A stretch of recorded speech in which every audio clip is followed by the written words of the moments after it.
Walt, this week, Elon's dream came true. Tesla went drive route on public roads, and despite what the naysayers have said, there is video evidence of nobody in the driver. And I was wrong. They're operating in the downtown Austin area. Well done, Tesla. Over in Los Angeles, craziness. Waymos are burning, riots are happening, all sorts of nonsense going on there. And then, to our listeners and viewers, thank you for the continued feedback on the Uber-Waymo relationship. We're going to dive into that today because there's a lot going on there. Well, let's start with Waymo. On Friday, Waymo sent out a post on X. They've suspended indefinitely service in Los Angeles. No Waymos get lit on fire anymore. They're hibernating in the depot. And they've also dramatically cut back on service in every deployment city except Phoenix. Is this the new normal? That was quite a video of seeing those Waymo cars exiting LA, like an army of cars. For those that didn't see it, we'll put it, I think, in the show notes. And if there is some poetry in, as Tesla is entering a market, Waymo is effectively exiting a market, in this case, LA, but obviously for not technological reasons, but what's going on in those cities. Yeah, it's kind of an amazing situation. Elon took the opportunity to dunk on them. I don't know, like Elon's had his share of cars that have gotten burned by probably the same groups of people. So I guess Elon's not alone in terms of the lawlessness that's occurring in some of our cities, but hopefully there'll be a crackdown soon enough. This was in a police report. There was individuals that summoned the Waymo through the Waymo app, and they have their IDs, and they've been arrested.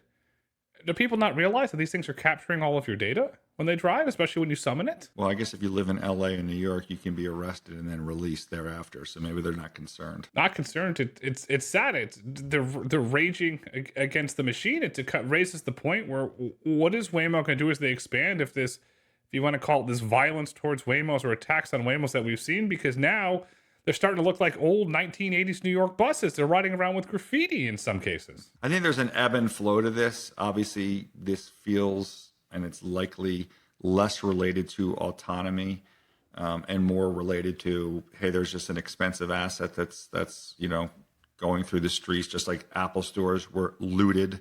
I think there was a Nordstrom's that was also looted. So I don't think this really has anything to do with autonomy, but just really lawlessness in individual cities that, hopefully again, someone will crack down on that. Hopefully. Everybody has the right to walk down the street or take their kid to a park. And that's where law and order comes in. And hopefully in LA and other parts of the country, it will be restored. So Waymo has suspended it. You can't blame them in LA. We saw what happened. The photos have been well documented. But this comes on the heels of Tesla getting ready to launch commercial Robotaxi service. Bloomberg said June 12th. You and I both said multiple times that's not going to be the date. And we were correct. Elon this week tweeted out June 22nd. Do you think, or do you believe that Waymo is starting to feel the heat from Tesla now that there are public photos and videos of Tesla driving drive route in downtown metropolitan Austin? I do, and I think we'll get to that later, but let's focus, I think, specifically on Tesla in Austin. As you mentioned in your introductory comments, there are videos out there showing driver out. I'm not sure I've gotten to the step where they're putting the friendly users on, where they have paying rides. It feels like that will still occur in the month of June. That was the original date. I think this June 12th date came from a press report initially. I don't know if the company ever actually said that. So I think, we're still focused on June. But again, by June 12th, we did see videos of driver out in Tesla. And I think the other big risk factor that we discussed last week is Elon's stream of tweets, or the concern that we talked about at great length last week that there would be some issue between the government and Elon. And certainly we haven't seen any follow through from NHTSA. We haven't seen anything from the state of Texas. So everyone that we're saying, like, the Trump administration in some way was going to stop Tesla from moving forward in Austin, that doesn't seem to be the case. And that's probably the biggest kind of takeaway right now. So we'll just have to see what's next. And again, we're looking forward to heading down to Austin and testing out these rides ourselves. Looking forward to it as well. This week, we did get an update from Texas Department of Transportation. Tesla is registered for driver out operation. It is on the tex.government website. So full steam ahead there. Well, Tesla's going full steam ahead towards a robotaxi launch. It's not just Waymos that are being attacked. Individuals are protesting in Austin. Now I'm calling them stunts. They're setting up stunts using vehicles running over mannequins to say, oh, look, it's not safe. It's not safe. They clearly have an agenda. Why is it such a divide where nobody's willing to look at this like from a balanced approach that, first of all, if you listen to anything Mr. Musk has said or Tesla AI has tweeted out, it's running a different version of FSD that's available today, but yet the propaganda machines want you to go out there and say it's not safe. And I gotta say, CNBC, stop promoting this stuff when it's factually incorrect. It's wrong. I mean, I don't think it's just CNBC. There's a lot of people that, have a certain bias one way. And look, we're all entitled to opinions. I'm sure that's fine. Humans should have opinions and should provide supporting evidence. But, even this week I heard, some people railing on the tunnels that exist, because of the Boring Company in Las Vegas, and ripping into the economics of, whether these are viable, because they have humans driving the Teslas today. They have people helping people in those cars and not helping people in those cars. And I think that doesn't really see the bigger picture. And that doesn't also provide the context of how can you go on saying all these positive things about Waymo, given the price of a Waymo car and addressing the economics of that business model.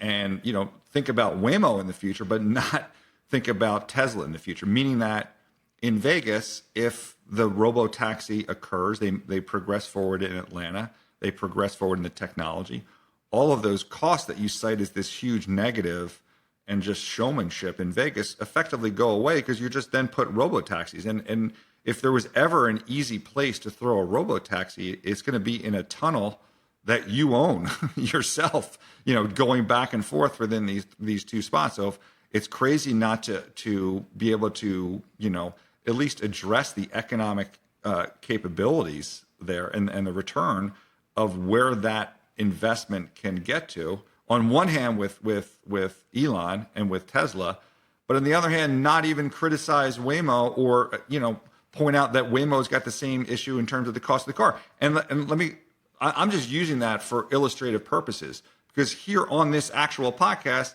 we've looked at it from both sides that way, meaning that like if anyone's criticized Waymos for those cars being expensive, I'm like, well, you're being idiotically short-sighted, not seeing that over time Waymo will get to production, quantities and having it integrated as opposed to having Magna or whatever, whoever it is, retrofit these really expensive electronics, and they will get to an economic model that works. So I think it's just, you show your bias, I think, when you focus a little bit too on the near term, saying like, oh, and like chide these companies for what's happening in the near term and don't understand what's important, which is what are the signals to the business model that they can get to in the future. We're still early stages across the board, whether it's Tesla or Waymo or whoever, in terms of the profitability of these business models. What a lot of industry analysts and talking heads on TV miss is the big picture. If you look at the Boring example, the reason why there's a driver in there today, it is a union regulation and it's a state regulation that they're required to have a driver in there. And if you look at the economics, well, you and I have been to CES, there's traffic galore. In a tunnel, there's no traffic. People pay a premium for that. And furthermore, the machine that digs the tunnel is autonomous. So that model will work over time. I didn't even know that, Grayson, that was a union issue. That's even crazier if that's the case, because then it's not even what the company is doing itself. It's just the limitation in that specific market based on, the regulations, which, as we both know, our administration is pushing forward, which we'll get to later in the podcast, towards national framework that can hopefully help with these situations. So then to criticize, that makes it even worse. To criticize Tesla on that implementation when it's effectively out of their hands in the moment because of the union requirements that's just crazy. It's all about the big picture. And another thing that you were spot on that you highlighted was Tesla's safety culture, because this week Mr. Musk tweeted, "We are being super paranoid about safety as it relates to launching Drive Route."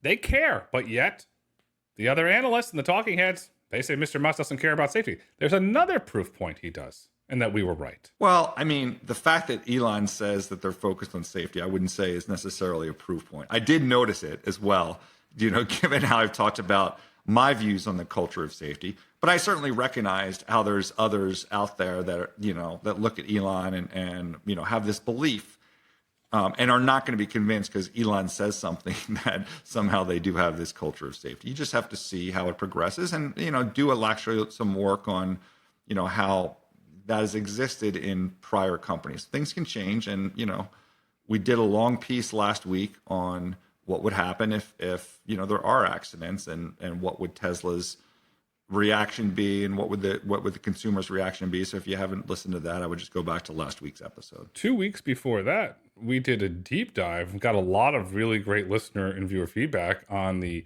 Waymo Uber relationship. One thing that's become very clear from reading everything and talking to individuals is that Tesla has Waymo scared, they have Uber scared.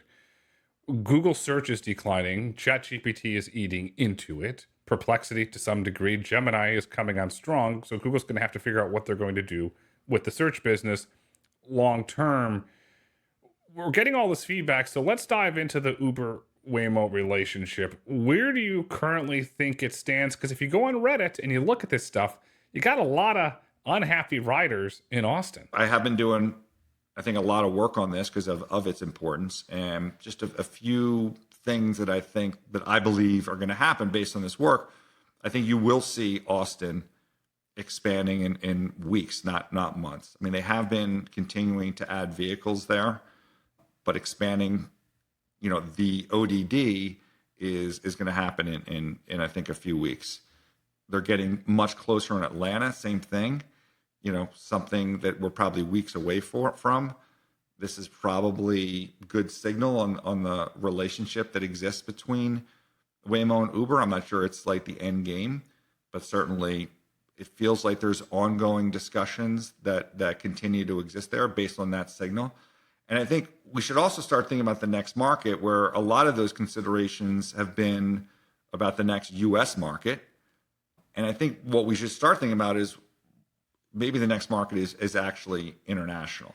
Because if they're, jointly looking at what cities to do beyond this, and obviously Uber is developing their own international relationships, most of them Chinese, but now this new one with Wayve, maybe the next market is international. So I'm going to throw this one back to you, Grayson. When do you think, Uber and Waymo specifically will launch an international, or even more specifically a European market, but either one, European or international? I'm going to zone in on the UK because there's a clear regulatory path, and I'll give you a time frame. The UK is now going to allow 2026 commercial pilots, full commercial deployment 2027. So I'll say United Kingdom, London, 2026, commercial deployment in London, 2027, based on the regulatory environments. And furthermore, there was a press release that came out from the UK government that quoted Michelle Piecyk, global head of policy for Waymo. Also in that press release was Alex Kendall, co-founder and CEO of Wayve, and a gentleman who's running a really great company, Mr. Gavin Jackson, CEO of Oxbotica, based in the UK. So I'm going to go on the record and say pilot 2026 UK, commercial launch 2027 UK. But if you're Uber, why would you waste that international market on London when you've just announced that you're doing London with Wayve? There's a regulatory path. There's a clear regulatory path to a commercialization, where in Europe we do not have that clear path yet.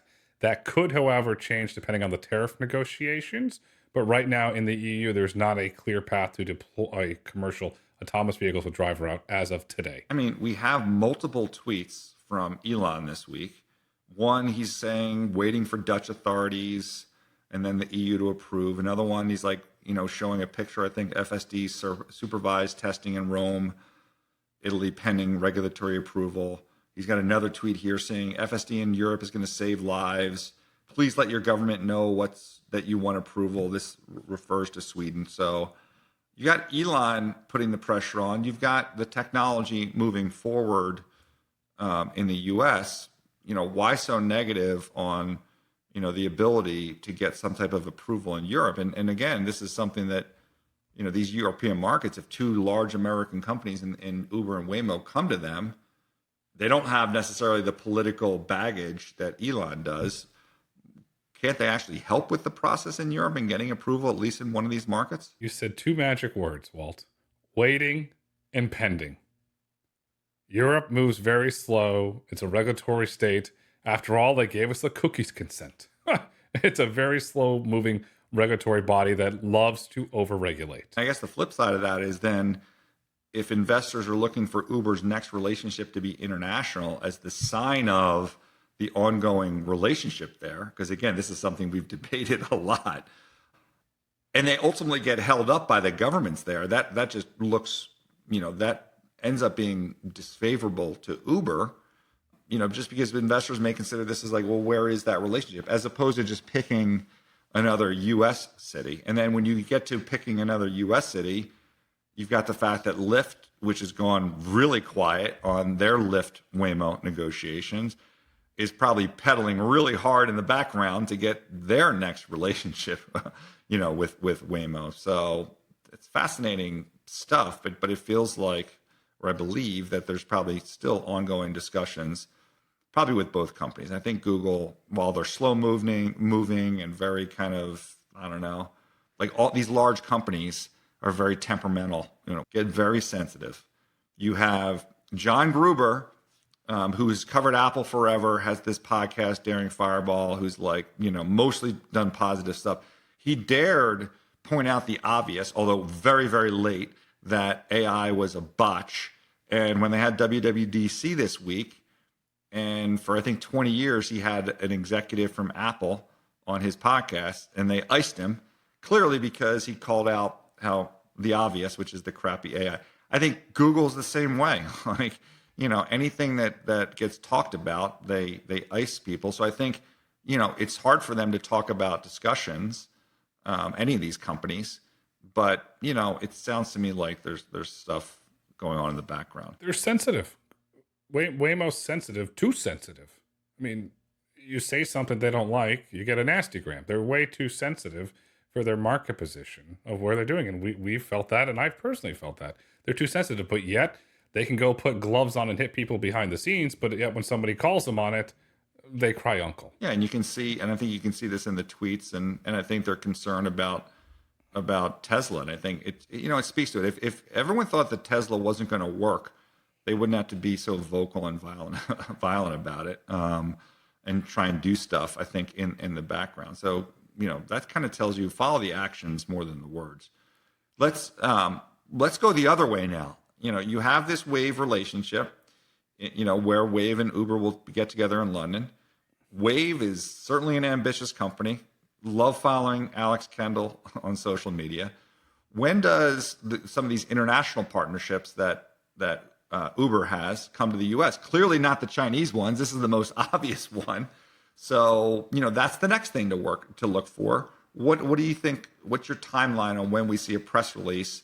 Wayve and Uber in, fill in the blank U.S. city. Q4 2025, city to be determined. But I have the big question to the folks at Wayve and to the folks at Uber. Who is the OEM partner? Every press release we've seen, there's been no mention of an OEM partner. Yeah, that is crazy. And, whether it's Nuro or Wayve's announcement or anything, it's odd because you would think that the OEMs would want their names to be talked about and associated with new technology. It's just odd for them to not be about to be talked about. Because when I speak to auto analysts or traditional auto investors, they want to see a path for autonomy where the automotive company is not investing in it. And if they're licensing the technology, that's something that the investors like. Or if they're building the hardware, that's something the investors like. But yet we don't see it. It's just, there seems to be a disconnect for some reason. I agree. But let's go back to the original topic on this, which is Wayve in the US. You said fourth quarter 2025. To me, that sounds aggressive. But here's part two to the question, which is, will they choose a city will Uber and Wayve choose a city that is an existing Waymo market or a new market, and why? It's going to come down to the contractual terms. If perhaps Waymo has an exclusive on that market, unsure. But there have been autonomous vehicle companies in the past that have partnerships that had exclusive rights with that partner to certain markets. I don't know if that's the same situation as it relates today. So really it's going to come down to the contractual. But if you look at population size, the markets that Waymo's operating in, San Francisco, Los Angeles, Austin, soon to be Miami, and soon to be Atlanta, are very populous markets that are very dense, suit for Robotaxi. So I'm going to punt on this, Walt, and say it's going to come down to the contractual terms, which we don't know. I think there's a lot of populist markets. Let's look at it from each person's or each company's approach. If you're Uber, I don't think you necessarily want to go into a Waymo market. You'd rather show diversity of having autonomy in more markets. But is there any incentive for Wayve to insist that they want their new relationship to be in a Wayve market? If you're Wayve, would you rather go head to head with Waymo or be kind of the new novel thing in some, maybe like a snowy market like Chicago? What do you think their approach would be? Without a national framework, you run into regulatory issues in Chicago. But I like your thinking on that. If I'm Uber, I want you in a Waymo market because now I have more supply, more diversity, and it goes to the whole theory that you've so well articulated, fragmentation. But as for Wayve, I don't know. Then over time, if you're Uber and you want that, does that put pressure on Waymo for all these discussions we talked about, international markets or whatever, to start thinking about a new type of contract where maybe maybe it's already exists. We don't know the terms of the contract, but press for exclusivity in a market. Does that kind of pressure dynamic between these two companies start to shift at some point because of Wayve? I would say the relationship has to be complicated, to say the least. And I'm saying that because in certain markets, you're operating Waymo One and you're de facto competing with Uber's traditional business.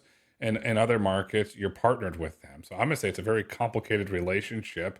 And I don't see over the long term how this relationship stays hunky-dory. I see at some point Waymo completely abandoning Uber and going on their own just based on the Miami market being Waymo One. The big tell sign for me is when Waymo announces a new market, is it a Waymo One market or an Uber market? That's going to be a very big sign for me to watch. I mean, I respect your desire to go that different tangent in terms of the long term, but let's stay focused on this segment, which is the Waymo Uber relationship and how that kind of evolves over time.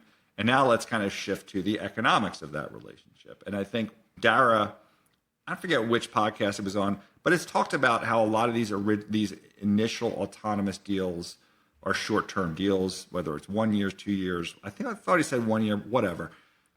I think over time, I believe that Waymo's view is that after they get through this first year or two, and they go to the next phase of that deal with whatever autonomous company it is, the economics are going to continue to improve. Like they want the fragmentation to begin with, but the economics in terms of the charges to them, where they're effectively seeding a lot of capital as the market expands, are going to continue to improve.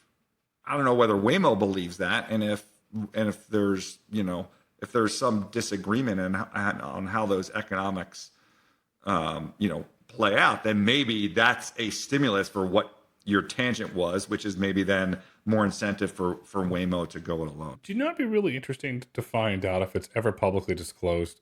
What are the economics on the depots? How does the charging work? How does the maintenance work? Where does all that go? Perhaps we'll get some data on that because according to TechCrunch and the information, Move, which is a Waymo partner for depots, is in the process of raising a $400+ million round. So perhaps we get some insight from there. But I'd really like to see those economics made public at some point. Grayson, no one has done more commentary on fleet management than you and I on this podcast. So, but again, you're going down another path, that's the beauty of autonomy. There's so many interesting things. So let's bring you back to Waymo in our ongoing segment here, talking about this relationship. What you and I both believe, and which I think there's hopefully discussion on, is getting Waymo to be able to hail as its own thing, as opposed to getting stuck, in this, is it part of Uber Black or whatever it is? What is your guess on the timeline for when we see that? When we see a Waymo only? I think what I've said in the past, it's a supply issue, and I've already previously identified that supply is increasing, in the market, that they're ready to increase ODD. So should the next step be a Waymo only selection within the Uber app in Austin and whatever other joint markets they have? To me, if I am on Waymo's partnership or legal team, I would make it a contractual demand. So I would love to see it tomorrow. When do we realistically see it? September, October. if the vehicles or if the demand is there, if there's enough vehicles that continues, because we have not, yes, well, there's been a big spike in demand for the AVs. How long does that demand continue? And what is driving that demand? And then I'd also like to see when the University of Texas Austin comes back, do we see another spike in traffic when the students are back in town? Maybe they should send all those LA cars to Austin so they can both expand the ODD as well as, create a separate segment. But I don't think that's going to be the case. I think things will die down, relatively quickly, hopefully, and all these markets get expanded. Okay, so the last segment of this, again, Waymo, Uber, and what does this all mean, is this concept of, does autonomous vehicles expand the market? Because we know David Risher has made this a big part of his whole shtick on autonomy, that like, oh yeah, we're losing share in these markets, but like the overall market's going to grow. And I think the evidence that we've seen from Uber in Austin is, yeah, there's some TAM growth, but it's just tourists, and it's marginal, and it's modest. And at the end of the day, today, the TAM expansion, this modest TAM expansion that exists, is really not enough to offset the share loss, especially if you're not a partner with the AV player in that market. So the net is not happening. The Risher narrative, I'll call it, in terms of, everyone's just going to ride it, is not happening. That's the bottom line. Those are the facts. That is the data that is being seen, when Uber looks at an Austin market versus San Francisco, and what the TAM, because they can see the TAM expansion in Austin. Obviously, in San Francisco, it's a different story. Does that change over time? Sure. I mean, what are your thoughts on TAM from autonomy? The ride sharing traditional sense of a human driver, that market is in long-term secular decline. It's not going to expand the market long-term. You have, I'll use the term that my mom would use, you have the looky-loos. Oh, this is cool. Let me try it. And then you have the tourists that go there that want to vacation there. Waymo published data years ago from Chandler, Arizona, highlighting that fact with the Phoenix Chamber of Commerce. So we know we have multiple data points on that. Over time, it's not going to expand the market. I'm sorry, Mr. Risher. Autonomy is going to eat the market. Mr. Andreessen said software is eating the world. Autonomy is eating the ride-sharing world, and that's just a fact. So I disagree. So I think I agree with you in the near term, the next year or two, because obviously there's evidence that suggests that already from Uber. But I think the bigger picture is, it speaks to this, when I think about the Uber IPO and this pitch of like, rideshare is such a small percentage of the market. If we're getting comfortable with autonomy, it lowers the cost, right, per mile.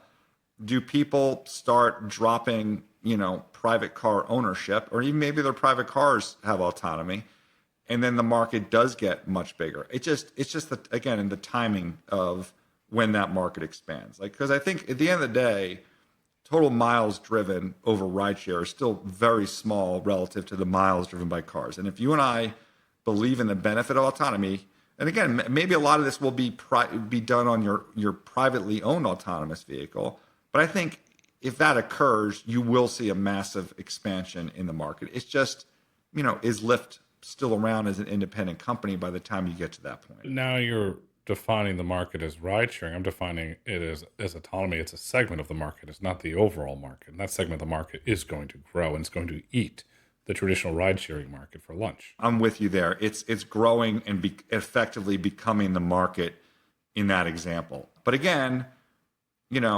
that those autonomous cars are eating or potentially being the supply for those rideshare companies. Again, that goes back to, is Tesla successful as an independent rideshare company?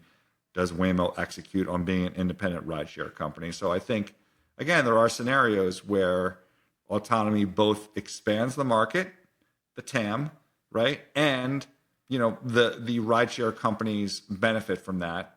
Again, assuming that like Waymo maintains its relationship with Uber and maybe expands it to Lyft and so on and so forth with some of these additional autonomy companies. Well, the market's been focused on the fluctuations in the traditional rideshare market. They've been focused on what is Uber's autonomy strategy? What is Lyft's autonomy strategy? The next thing that we've talked about many times in the podcast that investors need to pay attention to and Uber needs to start messaging, what is their personally owned autonomous vehicle strategy? are they going to allow personally owned AVs in the future on the Uber and Lyft networks? That's going to be the next domino to go because Waymo with the Toyota relationship, I know it's only an MOU now, but they've clearly indicated that they're going to do personally owned vehicles. And Tesla has clearly stated hundreds of thousands of times that they're going to let you put on the Tesla network. So that's going to be the next thing in this evolution of conversation that's going to have to drop. I mean, I agree, but again, you're going through a tangent here in terms of what our topic was. That's not what I did the work on, and that's not what I wanted to focus on. But I think we did a good job at, again, addressing the Waymo Tesla. Grayson, while you've been, kind of squirreling left and right here on this segment, I appreciate it because it just shows how dynamic this industry is and the topics that we can address in future podcasts. Yes, and you've done really good work on the Waymo Uber relationship, and you're going to continue to do that work. I want to see how it evolves, and I love to see if it's going to move forward, a confidence statement from either party or a new market or some segment, because right now nobody really truly knows the current state of or the health of that relationship. Yeah, and obviously I don't think Waymo does itself any favors in how they communicate with the market. Communication is the key. You know who is turning out to be a brilliant communicator? Secretary Sean Duffy, the Secretary of Transportation. Mr. Duffy has been a rock star communicator. He's hammering home the messages. He's allowing autonomy to scale. And this week, he updated part 555, not the fish song, but part 555 of the NHTSA regulations, which in simple terms will allow up to 2,500 vehicles without a steering wheel, without rear view mirrors, side view mirrors, all the stuff to go on public roads or streamline that process. And he clearly communicated that to the market. Because as we saw, it sent Tesla stock up. It did send Tesla stock up. And again, it's certainly an indication that the spat between Elon and the president last week has calmed down. But again, this is what Secretary Duffy is doing is not only to the benefit of Tesla, it's the benefit of autonomy overall. And I'll give you another example of that. We had, I've had this issue, I think we referred to it in the last podcast at the FCC, where SpaceX, another one of Elon's companies, is attempting to get access to spectrum that's owned by EchoStar. And, EchoStar threatened to go bankrupt. And one of the Republican FCC commissioners that resigned said, the chairman of the FCC, who's also Republican, should not be doing this. So this week you had the CEO or the executive chairman of EchoStar, Charlie Ergen, founder of Dish, meet with Carr and then go and meet with the president. And the president summoned Carr, according to these Bloomberg reports, to the White House. They had some back and forth and said, you guys need to work out a deal. So I think this is a case of, even though Elon's relationship seems to be improved with the president, the president, everything he does is not going to be to the benefit of Elon. I mean, let's see in the big, beautiful bill, you're not seeing these EV subsidies, play through. And I think here's more evidence of it, where the president is trying to facilitate a deal between the FCC and EchoStar, which might be to the slight detriment of SpaceX, who wants access to that spectrum. We'll have to see how that plays out, but I think it's important to keep to frame this properly. That again, let's look at what happens as opposed to the words and the speculation in terms of what this national and I've said this even back to the earliest episodes of Autonomy Markets. I think all the pressure or the influence that Elon has in terms of autonomy is going to benefit the industry overall. I don't think there's going to be, specific things in there that are beneficial to them. There may be other companies, by the way, as we move towards a national framework, that may go after Tesla and be like, oh, let's regulate that every autonomous car should have a LiDAR in it, right? Which is crazy to think that the government should regulate technology and vice versa. Conversely, I'm sure, maybe Tesla could lobby as part of national framework that there be no Chinese vehicles, Waymo, with your Zeekr cars there. So what goes around comes around. I don't think Tesla's doing that. I may be wrong, but I would guess that other companies that are afraid of Tesla are going after their lack of LiDAR, which would be absolutely crazy if that worked itself into any legislation or regulatory things from NHTSA. Everybody's trying to protect a their competitive moat. And you have individuals that are lobbying the government to pick winners and losers. That's not the government's job to pick winners and losers. It's to allow innovation to thrive. It's allow the American economy to grow. And as I've said multiple times, even going back to episode 1, Walt, this seems it was eons ago, the Zeker is Waymo's big unforced error. And if you read any statement, you turn on Fox News, you hear a famous line over and over again: America first. And you know what else you hear? American made. America first, American made. The Teslas are made in America. The Zeekers are made in China. Waymo has an issue there. I hear you. I think some of that could be lip service. I mean, we've seen the TikTok ban, which is a law, get effectively punted. We've seen Apple iPhones that are largely basically made in China. Maybe there's some assembly done in India. They're still kind of moving forward there, even though the CEO of the company didn't join the administration on their Mideast trip. So I understand the rancor and the saber rattling. We'll see how much of that kind of manifests itself. But again, it goes both ways. I don't, while the Zeker thing may be falling by the wayside, I think it's unlikely that anyone is going to say like, oh, just because we believe the technology needs LiDAR, that's how we think every company should proceed, meaning like going after Tesla, which doesn't have LiDAR. That would be such a stifling thing to the innovation of our country. It just boggles the mind. I get it. Like, I understand why people are worried, but to ban it because of your view on how a technology should work, that's just wrong. If you look at technologies, there's all sorts of different ways to build a camera, build a computer, build a furnace, build an air conditioner. None of that's regulated that you must have this one part in there. It's letting the best mousetrap win, letting the best product win. At the end of the day, the market's a voting machine. The market goes up, the market goes down, and consumers vote in that market, and they vote with their wallet by purchasing products. And if we have clearly seen, the Model Y is the best-selling vehicle in the world, and the consumers are voting with their wallet and buying Tesla products, and the demand is there for their product. So may the best product win, and may the free markets win. Every week, Walt, the autonomy markets, we have a lot of fun. They're humming along.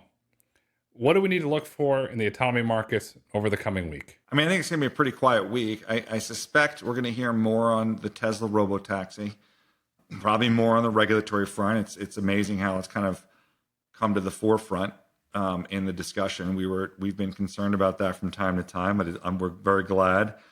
Clearly, autonomy is getting demonstrated as a manifestation of AI. Thanks a lot to Jensen from NVIDIA, because he's been the biggest proponent. And I think, maybe we see more from NVIDIA this week in terms of, their relationship and what they're going to get more involved with in that stack with autonomy. He talks about it so much.